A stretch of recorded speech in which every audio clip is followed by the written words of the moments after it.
I do want to get to the hostages in just a little bit. In my neighborhood in New York, we see the photos of the hostages. There's flyers hung of them, so they are top of mind for a lot of Americans too. But 3 weeks ago, you said the mood in Israel was a mixture of shock and anger.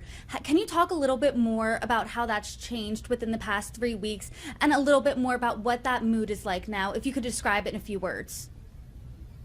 I think, look, it's still shocking. It's still absolutely shocking what happened. I mean, it's not just the most Jews killed in one day since the Holocaust. It's the way they've been killed, and we're constantly hearing new things. I mean, the government is not yet finished with identifying all of the bodies, because some of them were, really burnt and mutilated, and are hard to identify. Just today, there were photos put out of teeth that were collected from the rubble of some of these kibbutzes where homes were burnt down, and the teeth are being used to try to identify some of the bodies.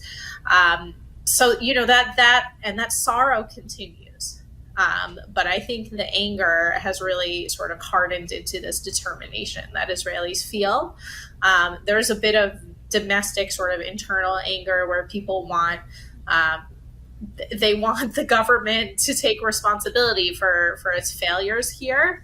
But I think that moving forward, we're going to see more of that, more of the sort of political side of things where people say, where were our leaders? It's just starting to sort of simmer now.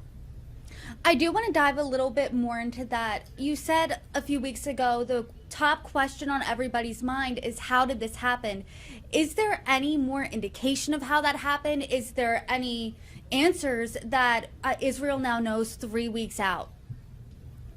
Like, I think the thing that we know more than anything else is that for, the past 15 years or so, Israel's leadership, both its military and defense leadership and its political leadership, have had this idea of what's happening in Gaza that has been false, that they thought that they could contain Hamas. They thought that Hamas was trying to, at some level, be a responsible leadership for Gaza, that if humanitarian aid was getting in, they were getting this aid money from Qatar and from the UN and elsewhere, then they could be deterred, and they wouldn't try to start a real war with Israel. Every once in a while they'd shoot some rockets, which is horrible, right? Like, just saying it, like, you can't believe, but there was this mindset in Israel where they were like, we have the Iron Dome, we can handle some rockets, better not to have a war. And you can understand where that comes from, but ultimately it just allowed Hamas to build up its capabilities.